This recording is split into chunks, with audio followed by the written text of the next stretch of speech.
따라서 짐승의 정체, 계시록 13장에서 짐승, 바다에서도 올라오고 땅에서도 올라온 짐승 둘이 나타났는데, 그 짐승에 대한 해설, 부록 같은 말씀이다. 17장 전에 이미 대접은 다 쏟아졌고 7대접이 다 쏟아졌습니다. 그래서 하나님의 심판이 끝났는데, 궁금하잖아요. 그러면은 요 짐승들은 짐승, 용은 당연히 아주 당연직으로 좀 불못에 들어가서 고생 좀 해야 될 거지만, 용에 부역했던 요 짐승들은 어떻게 되는 건가? 궁금하잖아요. 하나님이 안 궁금하게 아주 싹 다 이렇게 정리해 놓으신 말씀입니다. 그런데 오늘 말씀을 읽다가도 제가 한번 요한계시록 8장쯤 설명할 때, 웬 주연과 엑스트라가 있는데 주연은 별 관심이 없고 엑스트라에 그렇게 관심이 많냐? 여러분, 엑스트라에 관심 받은 사람 치고 제대로 신앙생활을 한 사람도 없고 제대로 가는 것도 아니다, 그런 얘기입니다. 우리는 항상 주연 배우의 관심을 가져야 되는데, 요한계시록의 주연 배우가 누구냐? 예수님이시죠. 예수님. 첫째도 예수님, 둘째도 예수님, 셋째도 예수님. 그럼 계시록을 읽으면서 누구를 봐야 돼요? 예수님이 보여야 되는 겁니다. 예수님만 보면 됩니다. 뭘 딴 사람을 볼 게 뭐 있어요. 나는 오늘 말씀도 읽으면서 엑스트라를 물론 또 이야기는 하긴 해야 되겠습니다만은, 엑스트라 별 관심 없습니다. 짐승 별 관심 없어요. 중요한 거는 오늘 여기 14절 다시 한번 읽어봐요. 이게 중요한 겁니다. 14절 시작. 그들이 어린 양과 더불어 싸우려니와 어린 양은 만주의 주시요 만왕의 왕이심으로 그들을 이기실 터이요. 또 그와 함께 있는 자들 곧 부르심을 받고 택하심을 받은 진실한 자들도 이기리로다. 예수님도 이기고 택한 자도 이기고, 절대 엑스트라에 관심 갖는 사람은 이런 성경 구절은요 건너머 뛰거나 관심이 없습니다. 뭔 짐승이 중요하냐고, 짐승이 뭐냐. 야, 7머리 10뿔이 뭘까? 7산의 비밀. 나 그런 7산의 비밀 그래가지고 현수막 내건 사람들 많이 봤어요. 비밀인가? 비밀 아닙니다. 아무것도 아닌 얘기를 가지고 막 대단한 것처럼 이야기를 이렇게 하고, 또 그런데 이게 관심 가진 분들은요, 결론 잘 속습니다. 그러니까 사기구나 이렇게 속는 사람은 답이 없는 겁니다. 답이. 왜? 자기가 그런 기질을 갖고 있어서 속는 거예요. 관심 없으면 안 쳐다보고 관심 없습니다. 그러니까 오늘도 13장에서 짐승에 대한 이야기를 이렇게 다루고 있는데, 17장 1절에서 5절까지의 말씀은 음녀라고 하는 것이 등장하고 음녀의 심판을 얘기합니다.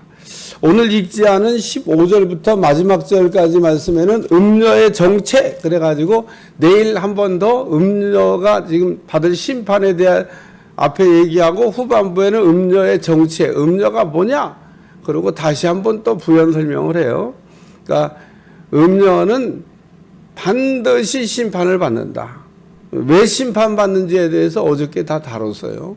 그러니까 내일은 음녀가 심판받을 거지만 음녀가 뭐냐, 그리고 음녀의 정체에 대해서 얘기할 거고, 오늘 읽은 말씀 가운데는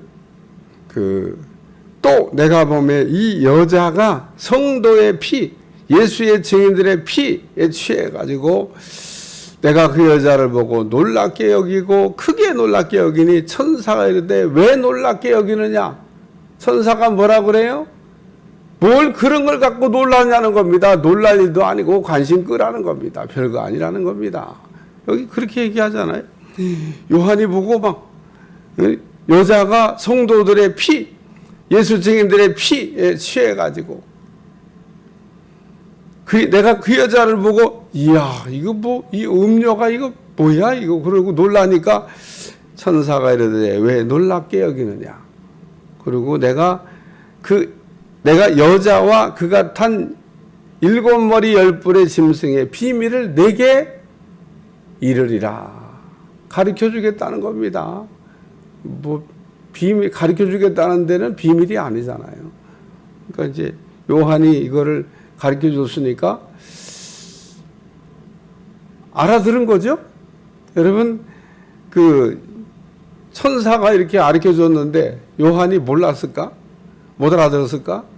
알아듣게 얘기한 겁니다. 그리고 읽으면 이해할 수가 있다, 그런 얘기입니다. 읽고도 이해가 안 된다고 하는 건 오늘날 우리가 사는 이 시대에서는 이해가 안 되죠. 근데 제가 늘 얘기해요. 그 시대로 가면 다 이해가 돼요. 지금 로마 시대에 살던 사람들이 그 전 시대 바벨론, 뭐 메데파사, 뭐 헬라 이런 그 앞서 지나갔던 강대국들을 모를 리가 없습니다. 그런 강대국들이 또 표상으로 갖고 있던 그 신명들을 모를 리가 없어요. 그러니까 뭐 사자가 나타나고 곰이 나타나고 막 그러면은 다 알아듣는 거죠. 다 표범이 나타나고 독수리가 나타나고. 노마 시대 때는 아주 독수리를 그냥 어지간히 끌고 다녀요. 독수리 좋아요.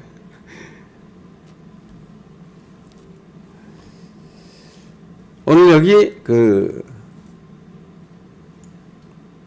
9절 말씀에 보면 지혜 있는 뜻이 여기 있으니 그 7머리는 여자가 앉은 7산이다.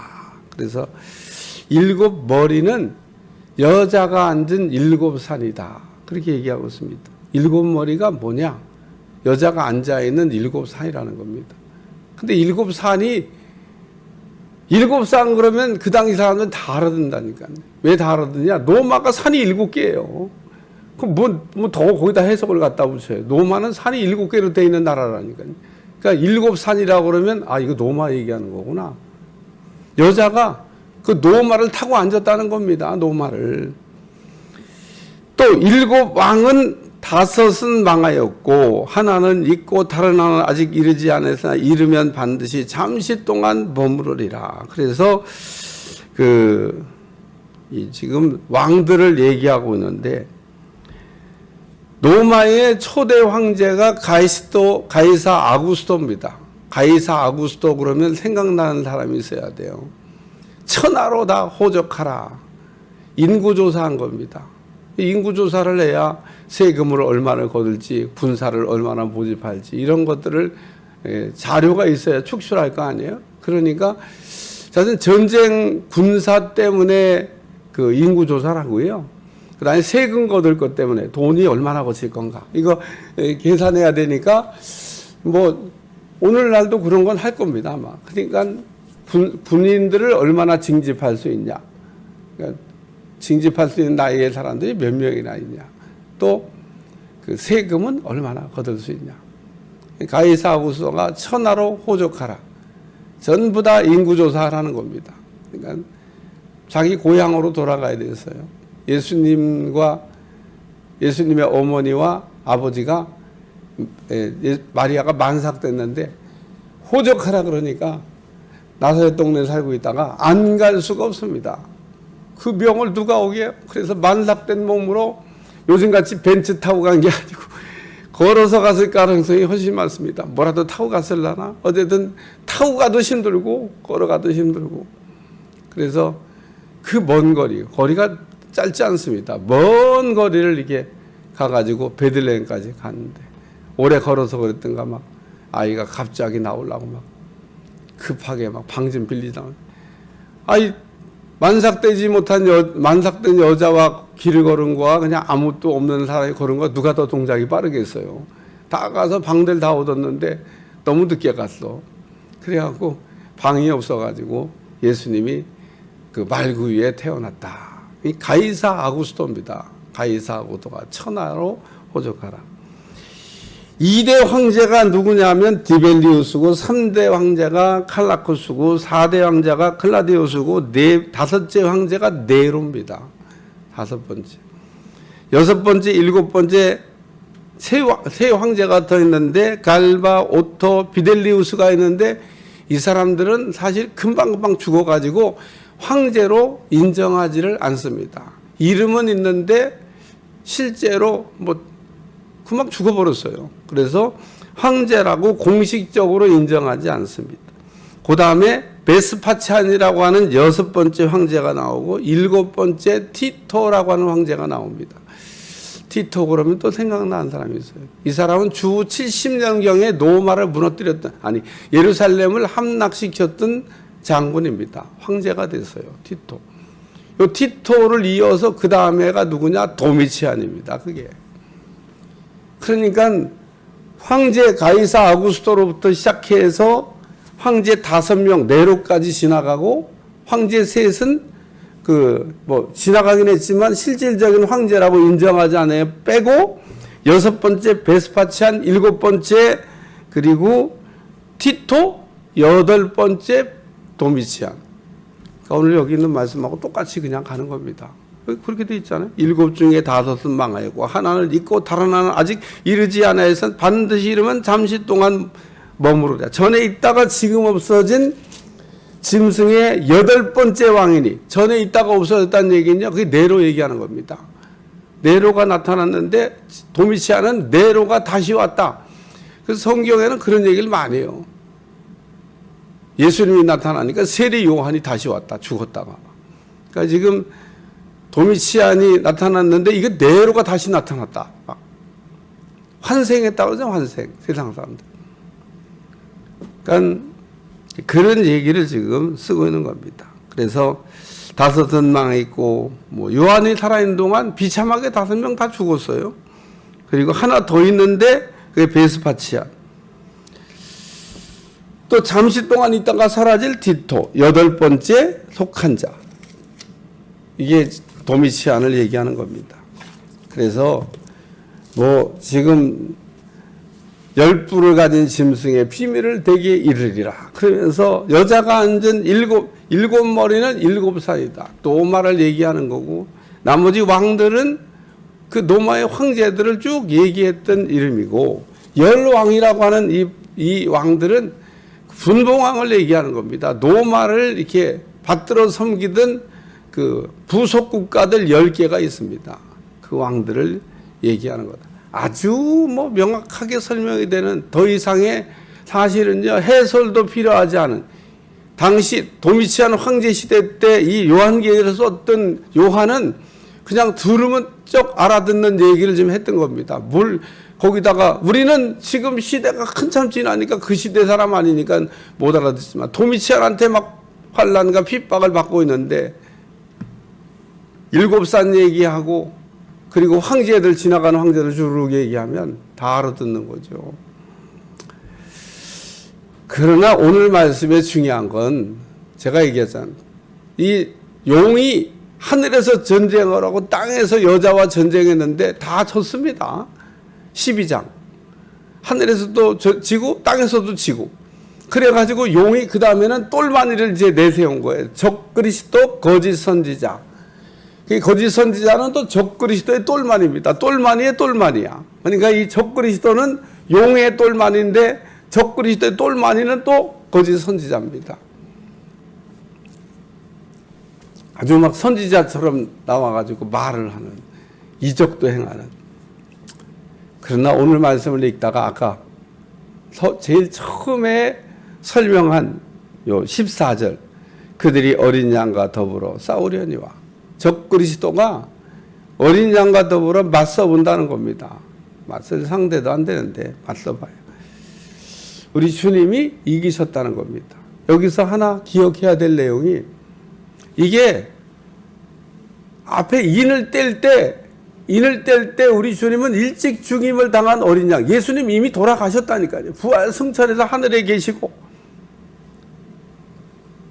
그리고 이게 지금 티토가 아까 얘기했지 않습니까? 주 70년, 예수님 오신 이후 70년 이후 그 티토 장군 뒤에 이은 황제가 그게 도미치안입니다.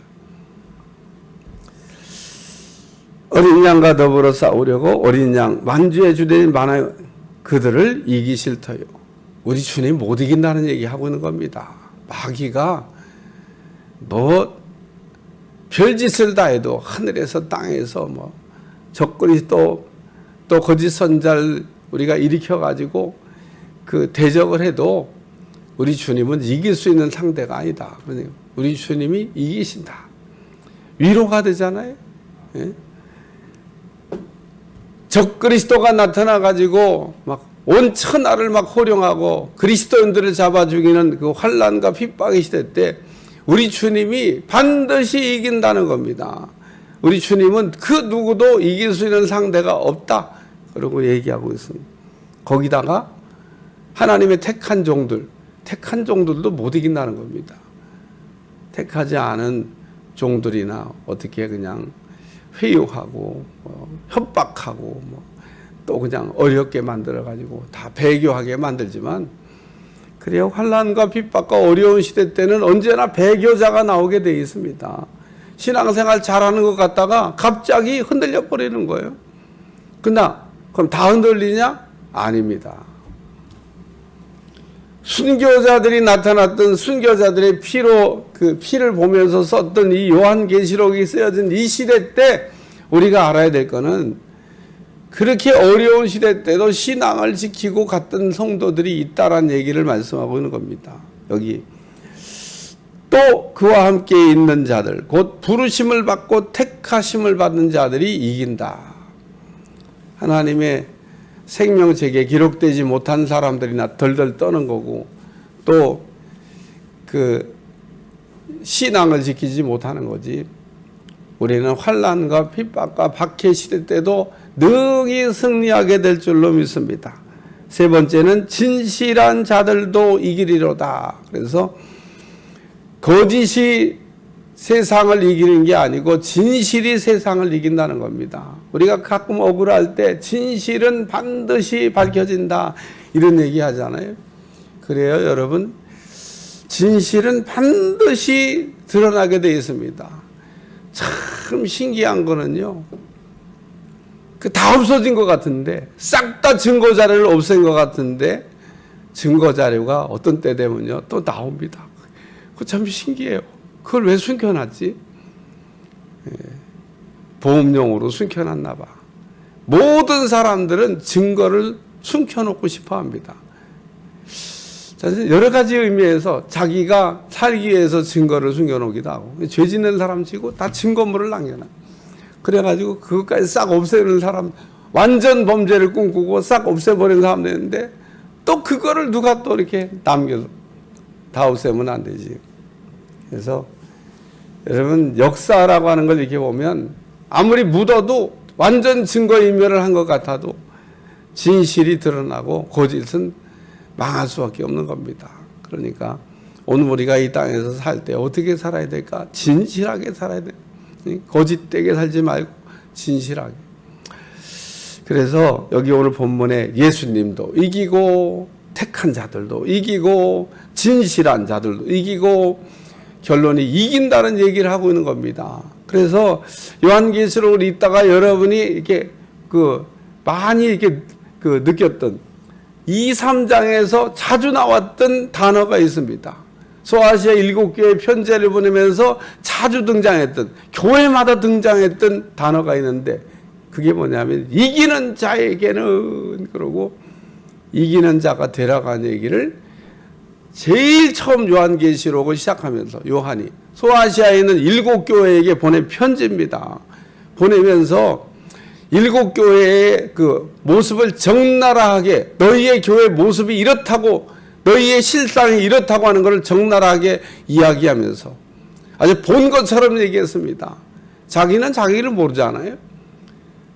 이 소아시아에 있는 7교회가 자기는 모릅니다. 교회들마다 아주 죽은 사대 교회도 우리만큼 믿음 생활 잘하는 교회가 어디 있어? 아마 이렇게 이야기를 했을 겁니다. 거기도 그러나 그 사대 교회 다 죽은 것 같은데도 거기도 흰옷을 입고 다니는 사람이 있었다고 얘기하면서 이기는 자가 되라고 한 얘기를 계속하고 있습니다. 그래서 2, 3장의 소아시아 7교회를 우리가 말씀을 생각하면서 이기는 자에게는 뭐 이런 걸 준다고 하는 하나님의 약속이 되어 있지 않습니까? 오늘 하나님께서 이기는 자에게 이런 걸 주신다고 하는 그 약속 때문에라도 우리가 이겨야 되고, 오늘 그렇지 않더라도 우리는 이겨야 되는 겁니다. 결론이 뭐냐면 이기는 자가 되라는 겁니다. 예? 저 가지고 용의 밥, 마귀 밥, 예? 짐승 밥 되지 말고 오늘 살아있는 그리스도인이 되라는 겁니다. 고기 중에 살아있는 고기는 그 센 물살 샘장에 댐도 거슬러 올라가지만 죽은 물고기는 그걸 할 수가 없습니다. 그리고 그렇게 못 올라가면 죽는 겁니다. 그러니까 막 강을 거슬러 올라가다가 댐 같은 거 만나고 큰 폭포 같은 거 만나면 고기가 그걸 거슬러서 못 올라갈 것 같죠? 저걸 어떻게 올라가? 근데 막 장관입니다. 막 뛰어 올라가지고 그 폭포를 거슬러 가지고 상류로 올라갑니다. 못 올라가는 건 죽는 거죠. 그러니까 목숨 걸고 올라가야 되는 겁니다. 참 그런 거 보고도 우리가 살아있는 고기는 폭포를 거슬러 댐을 거슬러 올라간다니까요. 그 센 물살을 거슬러서 살아있기 때문에 그런 겁니다. 오늘도 우리가 살아있다고 하나 죽은 자라고 하는 사대교회가 아니라 진짜 우리가 살아있다 그러면 뭐 떨 게 뭐 있습니까? 이길 건 이기는데 우리 주님도 이기고 내가 이겼다 그러면서 너희도 이길 수 있다고 우리 주님이 얘기한 겁니다. 우리 주님이 이겨놓으시고 말씀하시기를 내가 이겼는데 너희도 이길 수 있다.